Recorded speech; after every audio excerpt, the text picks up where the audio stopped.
ಭೂಮಾಲೀಕ ದೇವರಾಜು ಪರ ದುಷ್ಯಂತ್ ಅವರು ವಾದವನ್ನು ಮಂಡಿಸ್ತಾ ಇದ್ದಾರೆ. ದೇವರಾಜು ವಿರುದ್ಧ ಯಾವುದೇ ಕ್ರಿಮಿನಲ್ ಪ್ರಕರಣ ಇಲ್ಲ.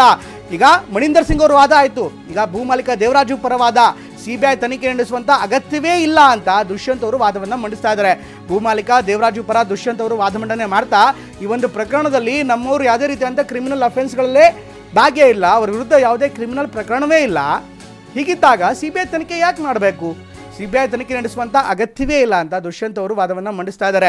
ಒಂದು ಕಡೆಗೆ ಮಣಿಂದರ್ ಸಿಂಗ್ ಅವರು ಮುಖ್ಯಮಂತ್ರಿಗಳ ವಿರುದ್ಧ ಈ ಒಂದು ಪ್ರಕರಣದಲ್ಲಿ ಏನೇನು ಆಗ್ತಾ ಇದೆ, ಹಾಗೆ ಮುಖ್ಯಮಂತ್ರಿ ಸೇರಿದಂತೆ ಬೇರೆ ಬೇರೆ ಯಾರ್ಯಾರು ಇದ್ದಾರಲ್ಲ ಅವರ ವಿರುದ್ಧ ಇರುವಂಥ ತನಿಖಾ ಪ್ರಕರಣ ಏನಿದೆ ಆ ತನಿಖೆಯನ್ನು ಸ್ವತಂತ್ರ ಸಂಸ್ಥೆಗೆ ಸಿಬಿಐ ಕೊಡಬೇಕು ಅಂತ ಹೇಳ್ತಾರೆ. ಇನ್ನೊಂದು ಕಡೆಗೆ ಈಗ ಭೂಮಾಲೀಕ ದೇವರಾಜು ಪರ ಕೂಡ ವಾದ ಆರಂಭವಾಗಿದೆ. ಅವರ ಪರ ದುಷ್ಯಂತ್ ದವೆ ಅವರು ವಾದವನ್ನು ಮಾಡ್ತಾ ಇದ್ದಾರೆ. ದುಷ್ಯಂತ್ ದವೆ ಅವರು ಹೇಳ್ತಾ ಇರುವಂಥದ್ದು, ದೇವರಾಜು ವಿರುದ್ಧ ಯಾವುದೇ ಕ್ರಿಮಿನಲ್ ಪ್ರಕರಣ ಇಲ್ಲ, ಹೀಗಾಗಿ ಈ ಒಂದು ಪ್ರಕರಣವನ್ನು ಸಿಬಿಐಗೆ ಕೊಡುವಂಥ ಅವಶ್ಯಕತೆಯೇ ಇಲ್ಲ, ಅಗತ್ಯವೇ ಇಲ್ಲ ಅನ್ನುವಂಥ ವಾದವನ್ನು ದುಷ್ಯಂತ್ ದವೆ ಅವರು ಮಂಡಿಸ್ತಾ ಇದ್ದಾರೆ. ಹೀಗಾಗಿ ಈ ವಾದಗಳು ಏನಾಗುತ್ತೆ, ಅಫ್ಕೋರ್ಸ್ ಅತ್ತ ಮುಖ್ಯಮಂತ್ರಿ ಪರವಾಗಿಯೂ ಕೂಡ ಸರ್ಕಾರದ ಪರವಾಗಿ ಸರ್ಕಾರದಿಂದ ಈಗಾಗಲೇ ಕಪಿಲ್ ಸಿಬಾಲ್ ಅವರು ವಾದವನ್ನು ಮಾಡ್ತಾರೆ. ಇನ್ನು ಕೆಲವೇ ಹೊತ್ತಿನಲ್ಲಿ ಅವರು ವಿಡಿಯೋ ಕಾನ್ಫರೆನ್ಸ್ ಮೂಲಕ ಜಾಯ್ನ್ ಆಗ್ಬೋದು. ಒಂದು ಕಡೆಗೆ ಮಣಿಂದರ್ ಸಿಂಗ್ ವಾದವನ್ನು ಕೇಳಿದ್ರೆ, ಈಗ ದುಷ್ಯಂತ್ ದವೆಯವರ ವಾದ ಆರಂಭವಾಗಿದೆ. ದುಷ್ಯಂತ್ ದವೆ ಅವರು ಭೂಮಾಲೀಕ ದೇವರಾಜು ಪರ ವಾದವನ್ನು ಮಂಡಿಸ್ತಾ ಇದ್ದಾರೆ. ಅವರು ಯಾವ ಆಯಾಮದಲ್ಲಿ ಯಾವ ಆಧಾರದಲ್ಲಿ ವಾದವನ್ನು ಮಂಡಿಸ್ತಾರೆ ಅದು ಕೂಡ ಕುತೂಹಲವನ್ನು ಮೂಡಿಸುತ್ತೆ. ಹೀಗಾಗಿ ಎಲ್ಲರೂ ಕೂಡ ನ್ಯಾಯಾಲಯವನ್ನು ನ್ಯಾಯಮೂರ್ತಿಗಳನ್ನು ಕನ್ವಿನ್ಸ್ ಮಾಡುವಂಥ ಪ್ರಯತ್ನವನ್ನು ಮಾಡ್ತಿದ್ದಾರೆ. ಕಾನೂನಿನ ಅನೇಕ ತೀರ್ಪುಗಳನ್ನು ಮುಂದಿಟ್ಟು, ಆಧಾರವನ್ನು ಮುಂದಿಟ್ಟು, ದಾಖಲೆಗಳನ್ನು ಮುಂದಿಟ್ಟು ವಾದವನ್ನು ಮಾಡ್ತಿದ್ದಾರೆ. ಮಣಿಂದರ್ ಸಿಂಗ್ ಅವರು ಈಗಾಗಲೇ ಹೈಕೋರ್ಟ್ ಪಂಜಾಬ್ ಸೇರಿದಂತೆ, ಇನ್ಫ್ಯಾಕ್ಟ್ ಪಂಜಾಬ್ ಹೈಕೋರ್ಟ್, ಹರಿಯಾಣ ಸೇರಿದಂತೆ ಬೇರೆ ಬೇರೆ ಕೋರ್ಟ್ಗಳ ತೀರ್ಪುಗಳನ್ನು ಮುಂದಿಟ್ಟು ಅವರು ವಾದವನ್ನು ಮಂಡಿಸಿದರು. ಈಗ ದುಷ್ಯಂತ್ ದವೆಯವರ ವಾದ ಆರಂಭವಾಗಿದೆ. ದುಷ್ಯಂತ್ ದವೆ ಅವರು ವಾದ ಮಾಡ್ತಾ ದೇವರಾಜು ವಿರುದ್ಧ, ಅಂದರೆ ಭೂಮಾಲೀಕ ಈ ಪ್ರಕರಣ ಇದೆ, ಇದರಲ್ಲಿ ಅವ್ರಿಗೂ ರಾಜಕೀಯಕ್ಕೂ ಯಾವುದೇ ಸಂಬಂಧ ಇಲ್ಲ ಅಂತ ಅವ್ರು ಹಿಂದೆನೇ ಹೇಳಿದರು. ಹೀಗಾಗಿ ತಮ್ಮ ಕಕ್ಷಿದಾರರನ್ನು ಇದರಲ್ಲಿ ಅನಗತ್ಯವಾಗಿ ಎಳ್ತರಲಾಗಿದೆ ಅನ್ನುವಂಥ ಮಾತನ್ನು ಕೂಡ ಹಿಂದೆ ನ್ಯಾಯಾಲಯದಲ್ಲಿ ಹೇಳಿದರು. ಈಗ ಅವರು ಮಾತನಾಡ್ತಾ, ಅಂದರೆ ವಾದವನ್ನು ಮಂಡಿಸ್ತಾ ಇರುವಂಥ ಸಂದರ್ಭದಲ್ಲಿ ನಮ್ಮ ಕಕ್ಷಿದಾರನ ವಿರುದ್ಧ, ಅಂದರೆ ಭೂಮಾಲೀಕ ದೇವರಾಜು ವಿರುದ್ಧ ಯಾವುದೇ ರೀತಿಯಾದಂಥ ಕ್ರಿಮಿನಲ್ ಪ್ರಕರಣಗಳಿಲ್ಲ, ಹೀಗಾಗಿ ಈ ಒಂದು ಪ್ರಕರಣವನ್ನು ಸಿಬಿಐ ತನಿಖೆ ಕೊಡುವಂಥ ಅವಶ್ಯಕತೆ ಅಥವಾ ಅಗತ್ಯತೆ ಇಲ್ಲವೇ ಇಲ್ಲ ಅನ್ನುವಂಥ ಮಾತನ್ನ ಈಗ ದುಷ್ಯಂತ್ ದವೆ ಅವರು ವಾದವನ್ನು ಮಂಡಿಸ್ತಾರೆ. ಇದಕ್ಕೆ ಏನಾಗುತ್ತೆ, ಅಥವಾ ಅವರ ವಿರುದ್ಧ ಈಗ ಪ್ರಕರಣ ಇಲ್ಲ ಅಂದ ಮಾತ್ರಕ್ಕೆ ಅವರು ಆ ಪ್ರಕರಣವನ್ನು ತನಿಖೆ ಕೊಡಬಾರ್ದು ಅಥವಾ ಸಿಬಿಐ ಕೊಡಬಾರ್ದು ಅನ್ನುವಂಥದ್ದು ಏನಾದರೂ ಆ ಥರದ್ದು ಏನಾದರೂ ನಿಯಮ ಇದೆಯಾ, ಅಥವಾ ಅದಕ್ಕೆ ಹೇಗೆ ಕೌಂಟರ್ ವಾದ ಅಥವಾ ಪ್ರತಿವಾದ ಬರುತ್ತೆ ಅದೆಲ್ಲ ನೋಡಬೇಕಾಗತ್ತೆ.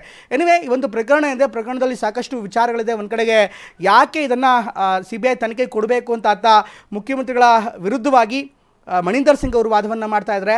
ಇನ್ನೊಂದು ಕಡೆಗೆ ಸರ್ಕಾರದ ಪರವಾಗಿ ಕಪಿಲ್ ಸಿಬಾಲ್ ಅವರೀಗ ವಾದ ಮಾಡೋದಕ್ಕೆ ಬರ್ತಾ ಇದ್ದಾರೆ. ಕಪಿಲ್ ಸಿಬಾಲ್ ಅವರು ಬರೋದಕ್ಕಿಂತ ಮುಂಚೆ AG ಶಶಿಕರಣ್ ಶೆಟ್ಟಿ ಅವರು ವಾದವನ್ನು ಮಂಡಿಸ್ತಾ, ಇನ್ನೇನು ಸ್ವಲ್ಪ ಸಮಯ ಬೇಕು, ಕಾಲಾವಕಾಶ ಬೇಕು ಅಂತ ಹೇಳಿದರು. ಹೀಗಾಗಿ ಈ ಒಂದು ಪ್ರಕರಣಕ್ಕೆ ಸಂಬಂಧಪಟ್ಟಂತೆ ಟೈಮ್ ಕೊಡಿ ಅಂತ ಕೇಳಿದರು. ಈ ಟೈಮ್ ಸಂಬಂಧಪಟ್ಟಂತೆ ಕೊಡೋದಕ್ಕೆ ಸಾಧ್ಯ ಇಲ್ಲ ಅನ್ನುವಂಥ ಮಾತನ್ನು ಕೂಡ ಹೈಕೋರ್ಟ್ ಹೇಳಿತ್ತು.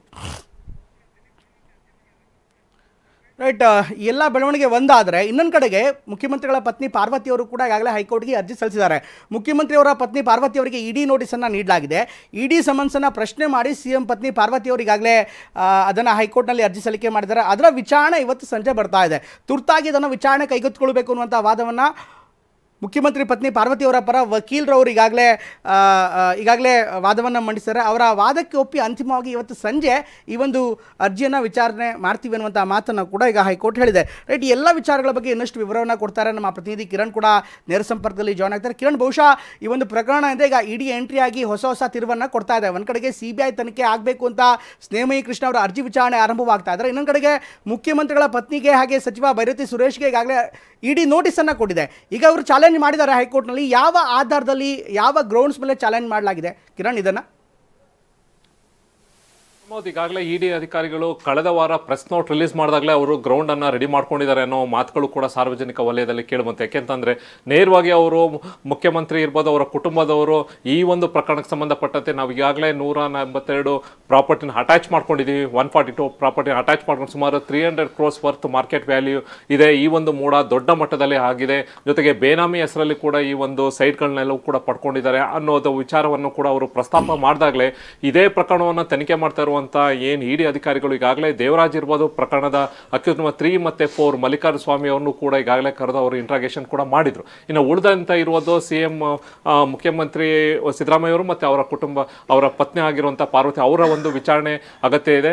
ಇದಲ್ದಲ್ಲೇ ಕೂಡ ನಗರಾಭಿವೃದ್ಧಿ ಸಚಿವರಾಗಿರುವಂಥ ಭೈರತಿ ಸುರೇಶ್, ಯಾಕೆಂತಂದ್ರೆ ಸಾಕಷ್ಟು ಅವ್ರ ಮೇಲೂ ಕೂಡ ಬಹಳಷ್ಟು ಅಲಿಗೇಷನ್ಸ್ ಅನ್ನು ಕೂಡ ಬೇರೆ ಬೇರೆ ಪ್ರತಿಪಕ್ಷಗಳು ಕೂಡ ಮಾಡ್ಕೊಂಡು, ಯಾಕೆಂತಂದ್ರೆ ಅಲ್ಲಿದ್ದಂಥ ಮೋಡದಲ್ಲಿದ್ದಂಥ ಸಾಕಷ್ಟು ಫೈಲ್ಗಳು ಮಿಸ್ಸಿಂಗ್ ಆಗಿದೆ.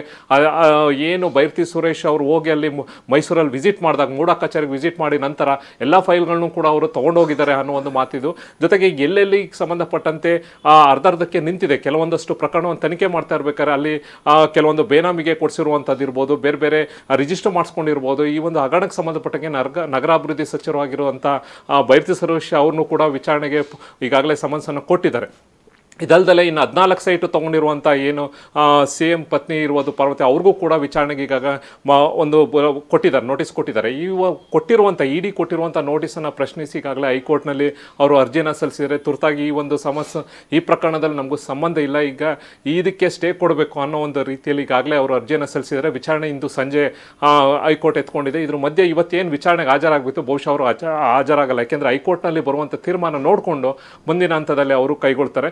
ಇನ್ನು ಉಳಿದಂತೆ ಈಗ ಇಡಿ ಅಧಿಕಾರಿಗಳು ತನಿಖೆ ಮಾಡ್ತಾ ಇರೋದು ಒಂದು ಕಡೆ ಈಗಾಗಲೇ ಲೋಕಾಯುಕ್ತ ಪೊಲೀಸರು ಕಂಪ್ಲೀಟ್ ಆಗಿ ತನಿಖೆ ಮಾಡಿ ಇಲ್ಲಿವರೆಗೂ ಬಹುಶಃ ಅವರು ಕೂಡ ಕೊನೆ ಹಂತಕ್ಕೆ ಬಂದು ಅದನ್ನು ಕೂಡ ಸ್ಟೇಟಸ್ ರಿಪೋರ್ಟ್ ಅನ್ನು ಕೂಡ ಈಗಾಗಲೇ ಹೈಕೋರ್ಟ್ಗೆ ಸಬ್ಮಿಷನ್ ಮಾಡಿದ್ದಾರೆ. ಪ್ರಮೋದ್, ಕಿರಣ್, ಇಲ್ಲಿ ಒಂದ್ ಕಡೆಗೆ ಈಗ CM ಪತ್ನಿ ಪಾರ್ವತಿ ವಿರುದ್ಧ ಬಂದಿರುವಂಥ ಆರೋಪ ಇರ್ಬೋದು, ಅವ್ರ ವಿರುದ್ಧ ನೇರವಾಗಿ ಕೆಲವೊಂದಿಷ್ಟು ತನಿಖೆ ಮಾಡಬೇಕು ಅಂತ ಈಗಾಗಲೇ ಪ್ರಕರಣ ಕೂಡ ದಾಖಲಾಗಿದೆ, ಅವ್ರ ಪಾತ್ರ ಒಂದು ಭಾಗ. ಇದ್ರ ಜೊತೆಗೆ ಬೈರತಿ ಸುರೇಶ್ ವಿರುದ್ಧ ಯಾವುದೇ ರೀತಿಯಂತ ಇದುವರೆಗೂ ಕೂಡ ಅಧಿಕೃತವಾಗಿ ಯಾವುದೇ ಪ್ರಕರಣಗಳಲ್ಲಿ ಅಥವಾ ಅವ್ರ ವಿರುದ್ಧ ದಾಖಲೆಗಳಾಗಲಿ ಇನ್ನೂ ಕೂಡ ಸಲ್ಲಿಕೆ ಆಗಿಲ್ಲ. ಹೀಗಾಗಿ ಈ ಒಂದು ಪ್ರಕರಣದಲ್ಲಿ ಈಗ ಇಡಿ ನೋಟಿಸ್ ಕೊಟ್ಟಿರುವಂಥದ್ದು ಅವರ ಪಾತ್ರದ ಬಗ್ಗೆ ಸಾಕಷ್ಟು ಅನುಮಾನಗಳನ್ನು ಸೃಷ್ಟಿ ಮಾಡ್ತಾರೆ. ಹೀಗಾಗಿ ಈ ವಿಚಾರಕ್ಕೆ ಸಂಬಂಧಪಟ್ಟಂತೆ ಬೈರತಿ ಸುರೇಶ್ ಅವರಿಗೆ ಯಾಕೆ ಕೊಟ್ಟಿದ್ದಾರೆ? ಕೇವಲ ಪೊಲಿಟಿಕಲಿ ಒಂದು ಆರೋಪ ಪ್ರತ್ಯಾರೋಪಕ ಅಥವಾ ಮಹತ್ವದ ದಾಖಲೆಗಳೇನಾದ್ರು ಸಿಗ್ತಾ ಇದೆಯಾ ಅಥವಾ ಅನುಮಾನ ಇದೆಯಾ, ಹೇಗೆ ಅಂತ? ಪ್ರಮೋದ್, ನಾನು ಈಗಾಗಲೇ ಹೇಳಿದಂಗೆ ಮೂಡಾದಲ್ಲಿ ದೊಡ್ಡ ಮಟ್ಟದಲ್ಲಿ ಹಗರಣ ಆಗಿದೆ. ಆಲ್ಟರ್ನೇಟಿವ್ ಸೈಟ್ಗಳನ್ನು ಕೊಡೋದು, ಇದಕ್ಕೆ ಸಂಬಂಧಪಟ್ಟಂತೆ ಈಗಾಗಲೇ ಹೇಳಿದ 142 ಸೈಟ್ಸನ್ನು ಅವರು ಸೀಸ್ ಮಾಡಿಕೊಂಡು ಸುಮಾರು 300 ಕೋಟಿ ರೂಪಾಯಿ ವರ್ತನ ಅವರು ತೊಗೊಂಡಿದ್ದಾರೆ, ಅಂದರೆ ಸೀಸ್ ಮಾಡ್ಕೊಂಡಿದ್ದಾರೆ. ಇದೇ ಸಂದರ್ಭದಲ್ಲಿ ಇನ್ನೂ ಕೂಡ 500ಕ್ಕೂ ಹೆಚ್ಚು ಸೈಟ್ಗಳನ್ನು ಕೂಡ ಈ ಥರ ಬೇರೆ ಯಾರ್ಯಾರು ಹೆಸರಲ್ಲಿ ಈ ಒಂದು ರಿಜಿಸ್ಟರ್ಗಳಾಗಿದೆ. ಹಾಗಾಗಿ ಕಾಂಪೋಸಿಷನ್ ಸೈಟ್ಗಳನ್ನೆಲ್ಲ ಏನಾಗಿದೆ ಈ ಒಂದು ವಿಚಾರಕ್ಕೆ ಸಂಬಂಧಪಟ್ಟಂತೆ ಅವರ ಒಂದು ಮೂಡಾದ ವ್ಯಾಪ್ತಿ ಬರುವಂಥ ನಗರಾಭಿವೃದ್ಧಿ ಇಲಾಖೆ ಆಗಿರೋದ್ರಿಂದ ಅದು ಸಚಿವರಾಗಿರುವಂಥ ಕೆಲವೊಂದು ಬೈರತಿ ಸುರೇಶ್ ಅವರು ಹೋದಾಗ ಮೀಟಿಂಗಲ್ಲಿ ಕೆಲವೊಂದಷ್ಟು ಫೈಲ್ಗಳು ಮಿಸ್ಸಿಂಗ್ ಆಗಿದೆ ಅನ್ನೋ ಒಂದು ಆರೋಪವನ್ನು ಕೂಡ ಪ್ರತಿಪಕ್ಷಗಳು ಮಾಡ್ತಾ ಇದ್ರು. ಈ ಒಂದು ಸಂಬಂಧಪಟ್ಟಂಗೆ ವಿಚಾರಣೆಗೆ ಅವರಿಗೆ ನೋಟಿಸ್ ಕೊಟ್ಟಿದ್ದಾರೆ. ಥ್ಯಾಂಕ್ ಯು ಕಿರಣ್, ಎಲ್ಲ ಮಾಹಿತಿಗಾಗಿ.